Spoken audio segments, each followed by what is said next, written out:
Welcome. In front of me is a Honor 4X, and today I'll show you how to copy contacts from SIM. So to get started, you want to open up your phone app, and from there navigate into contacts and go into the menu. And you will find import and export options. And just before we start, you can see that the two contacts that are visible here are the ones that are actually located on the SIM card itself based on the little icon that is on the side right here of the SIM that it is on.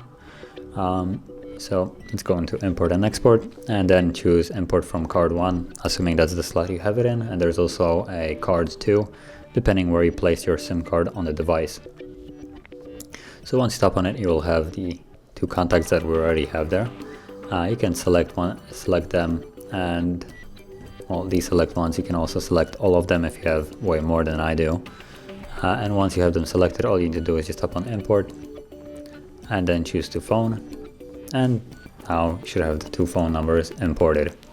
And right here it doesn't actually combine them, it just adds two additional ones. So if you want to, you would either want to remove them from your SIM card, or I guess you could use it without the SIM card itself. So if you want to create a backup of it or something, because in this case you would just have a copy of the same contacts that are on your phone and on the SIM card. But that is basically how you copy them. And if you found this very helpful, don't forget to hit like, subscribe, and thanks for watching.